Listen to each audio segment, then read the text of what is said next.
Hello, ഇന്നൊരു chicken ബിരിയാണീൻ്റെ റെസിപ്പിയാണ്. Chicken ബിരിയാണിക്ക് തന്നെ ഒരുപാട് തരത്തിലുള്ള റെസിപ്പീസ് ഉണ്ട്. ഞാനിപ്പോൾ ചിക്കൻ പൊരിച്ചിട്ട് ദം ചെയ്തിട്ടാണ് ചെയ്യുന്നത്. വീഡിയോ കണ്ടിട്ട് ഇഷ്ടപ്പെട്ടിട്ടുണ്ടെങ്കിൽ എല്ലാവരും ഒന്ന് ലൈക്ക് ചെയ്ത് സബ്സ്ക്രൈബ് ചെയ്യണേ. ഇനി ഇതെങ്ങനെ ഉണ്ടാക്കാൻ നോക്കാം.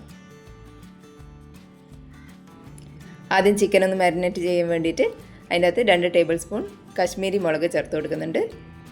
പിന്നെ അതിൻ്റെ അകത്തേക്ക് 1/2 ടേബിൾ സ്പൂൺ ഗരം മസാലയും 1/4 ടീസ്പൂൺ മഞ്ഞൾപ്പൊടിയും കൂടി ചേർത്ത് കൊടുക്കുന്നുണ്ട്. അതിൻ്റെ കൂടെ തന്നെ 1 ടേബിൾ സ്പൂൺ ഇഞ്ചി വെളുത്തുള്ളിയും പച്ചമുളകും കൂടി ചതച്ചെടുത്ത് ചേർത്ത് കൊടുക്കുന്നുണ്ട്. പിന്നെ ഒരു ചെറുനാരങ്ങേൻ്റെ ജ്യൂസും 2 ടേബിൾ സ്പൂൺ തൈരും പിന്നെ 1/2 ടേബിൾ സ്പൂൺ ഉപ്പും കൂടി ചേർത്തിട്ട് ഇത് നന്നായിട്ടൊന്ന് മിക്സ് ചെയ്തെടുക്കാം. ഞാനിപ്പോൾ ഇവിടെ ഒരു 15 പീസ് ചിക്കനാണ് എടുത്തിട്ടുള്ളത്. 1 കിലോ അരിൻ്റെ ബിരിയാണിയാണ് ഉണ്ടാക്കുന്നത്. ഇതെല്ലാം കൂടി ഒന്ന് മിക്സ് ചെയ്തെടുത്തതിന് ശേഷം ഒരു അരമണിക്കൂറെങ്കിലും ഇതൊന്ന് മാറ്റി വെക്കുക. ഈ ബിരിയാണി ഉണ്ടാക്കാൻ വേണ്ടിയിട്ട് ഞാനിപ്പോൾ ഒരു മീഡിയം സൈസിലുള്ള ഒരു 7 സവാളയാണ് എടുത്തിട്ടുള്ളത്. കുറച്ച് വലുതാണെങ്കിൽ ഒരു 5 സവാള മതിയാവും. സവാളയെല്ലാം ഇതേപോലെ നന്നായി കനം കുറഞ്ഞിട്ട് അരിഞ്ഞെടുത്തിട്ടുണ്ട്. ഇനി ഒരു പാത്രത്തിലേക്ക് കുറച്ച് ഓയിൽ ഒഴിച്ചു കൊടുക്കണം. ഈ സവാളയെല്ലാം നമുക്കൊന്ന് വറുത്തെടുക്കണം. ആദ്യം ഈ ഓയിലിൽ തന്നെ കുറച്ച് കാഷ്യൂനട്ടും കുറച്ച് ഉണക്കമുന്തിരിയും കൂടി നന്നായിട്ടൊന്ന് ഫ്രൈ ചെയ്തിട്ട് മാറ്റി വെക്കാം.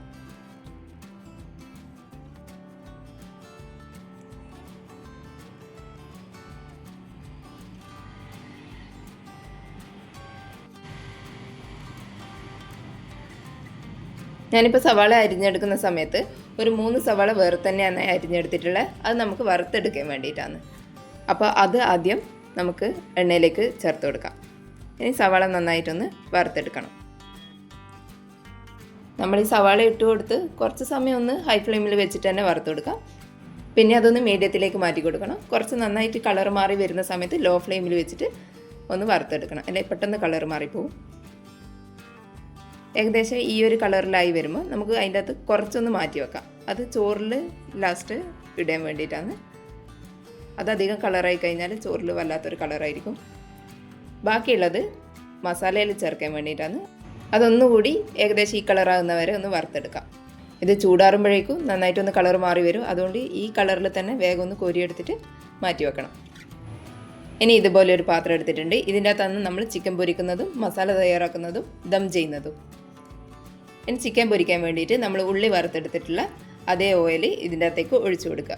പിന്നെ ഒരു എക്സ്ട്രാ കുറച്ച് ഓയിലും കൂടി ഒഴിച്ചു കൊടുക്കുന്നുണ്ട്. ചിക്കൻ പൊരിക്കാൻ വേണ്ടിയിട്ടാണല്ലോ. എണ്ണയൊന്ന് ചൂടായി വരുന്ന സമയത്ത് നമുക്ക് ഇതിൻ്റെ അകത്തേക്ക് മുഴുവൻ ചിക്കനും ചേർത്ത് കൊടുക്കാം.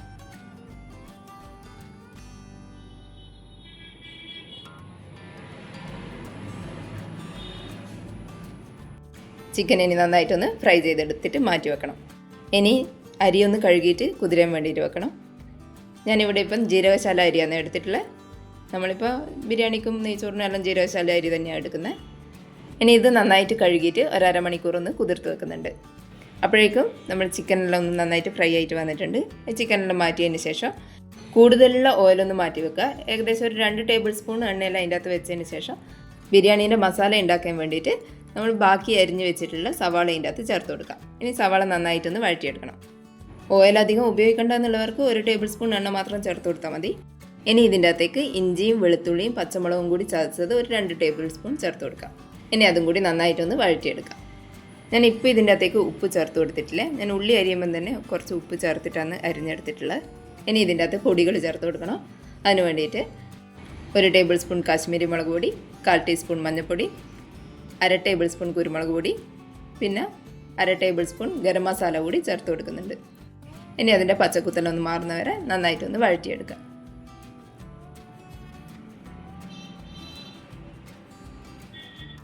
ഇനി ഇതിൻ്റെ അകത്തേക്ക് നന്നായിട്ട് പഴുത്തിട്ടുള്ള 3 തക്കാളി ചെറുതായിട്ട് അരിഞ്ഞിട്ട് ചേർത്ത് കൊടുക്കുന്നുണ്ട്. ഈ തക്കാളി നന്നായിട്ട് വെന്ത് വരുന്നവരെ ഒന്ന് വഴറ്റിയെടുക്കണം. തക്കാളി നന്നായിട്ട് വെന്തിട്ടൊന്ന് ഉടഞ്ഞ് വന്നു കഴിഞ്ഞാൽ അതിൻ്റെ അകത്തേക്ക് 1 കപ്പ് തൈരും മല്ലിയിലയും പുതിനയിലയും അരിഞ്ഞത് കൂടി ഇതിൻ്റെ അകത്തേക്ക് ചേർത്ത് കൊടുക്കുക. ഇനി ഇതിൻ്റെ അകത്തേക്ക് നമ്മൾ വറുത്ത് മാറ്റി വെച്ചിട്ടുള്ള സവാള ഉണ്ടല്ലോ, അത് ചേർത്ത് കൊടുക്കുക. മസാലയിലേക്ക് ഇടാൻ വേണ്ടിയിട്ട് കുറച്ച് ഡാർക്കായിട്ട് വറുത്തെടുത്തിട്ടുള്ള സവാള മുഴുവനായിട്ടും ഇതിൻ്റെ അകത്തേക്ക് ചേർത്ത് കൊടുക്കുക. ഇനി ഇത് ഒന്ന് മിക്സ് ചെയ്ത് കൊടുത്തതിന് ശേഷം ഇതിൻ്റെ അകത്തേക്ക് നമ്മൾ പൊരിച്ച് മാറ്റി വെച്ചിട്ടുള്ള ചിക്കൻ ചേർത്ത് കൊടുക്കാം. ഇനി മസാലയെല്ലാം ചിക്കനിലൊന്ന് പിടിച്ച് വരുന്നവരെ ഒന്ന് മിക്സ് ചെയ്ത് കൊടുക്കുക. ഇനി ഇതൊന്ന് അടച്ചിട്ട് മാറ്റി വെക്കാം. ഇനി അരി വേവിക്കാൻ വേണ്ടിയിട്ട് കുക്കറിൽ കുറച്ച് ഓയിൽ ഒഴിച്ച് കൊടുക്കുന്നുണ്ട്. അതിൻ്റെ അകത്തേക്ക് ഓൾ സ്പൈസസ് എല്ലാം ഇട്ട് കൊടുക്കുക. ഇനി നമ്മൾ കഴുകിയിട്ട് ഒരമണിക്കൂർ കുതിർത്ത് വെച്ചിട്ട് വെള്ളമെല്ലാം വാർത്തെടുത്തിട്ടുള്ള അരി ഇതിൻ്റെ അകത്തേക്ക് ചേർത്ത് കൊടുക്കുക. ഇനി അരി ഒന്ന് പൊട്ടിപ്പോകാത്ത വിധത്തിൽ ചെറുതായിട്ടൊന്ന് വറുത്ത് കൊടുക്കുക. അരിയെല്ലാം നന്നായിട്ട് ചൂടായി വരുന്നവരെ ഒന്ന് ചെറുതായിട്ട് വറുത്ത് കൊടുത്തതിന് ശേഷം 1 കപ്പ് അരിക്ക് 1.25 കപ്പ് വെള്ളം എന്ന അളവിൽ തിളപ്പിച്ചെടുത്ത വെള്ളം ഇതിൻ്റെ അകത്തേക്ക് ചേർത്ത് കൊടുക്കാം.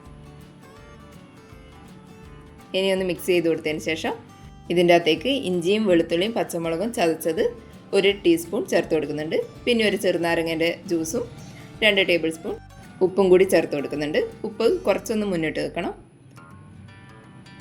നന്നായിട്ട് മിക്സ് ചെയ്ത് കൊടുത്തതിന് ശേഷം ഉപ്പെല്ലാം ഒന്ന് നോക്കിയിട്ട് കുക്കർ വെയിറ്റ് ഇടാണ്ട് ഒരു 7 മിനിറ്റ് നേരം ഒന്ന് വേവിച്ചെടുക്കണം.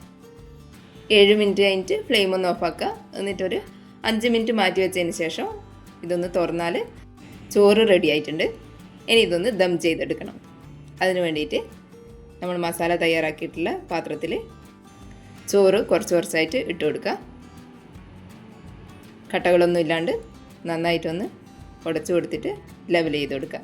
ഇനി ഇതിൽ ചേർത്ത് കൊടുക്കാൻ വേണ്ടിയിട്ട് കുറച്ച് ക്യാരറ്റ് ഗ്രേറ്റ് ചെയ്തെടുത്തിട്ടുണ്ട്, കുറച്ച് മല്ലിയിലയും പുതിനയിലയും അരിഞ്ഞെടുത്തിട്ടുണ്ട്. പിന്നെ നമ്മൾ ആദ്യം വറുത്ത് വെച്ചിട്ടുള്ള സവാളയും കാഷ്യൂനട്ടും മുന്തിരിയും കൂടി ഇതിൻ്റെ മേലേക്ക് ചേർത്ത് കൊടുക്കാം. കുറച്ചായിട്ട് ഓരോ ലെയറിൻ്റെയും മേലെ ചേർത്ത് കൊടുക്കണം. കുറച്ച് ചേർത്ത് കൊടുത്തതിന് ശേഷം അടുത്ത ലെയർ ചോറിട്ട് കൊടുക്കുക. നന്നായിട്ടൊന്ന് ലെവൽ ചെയ്ത് കൊടുത്തതിന് ശേഷം വീണ്ടും ക്യാരറ്റും മല്ലിയിലയും പുതിനയിലയും ഈ ഉള്ളി വറുത്ത് വെച്ചതും കൂടി ചേർത്ത് കൊടുക്കുക.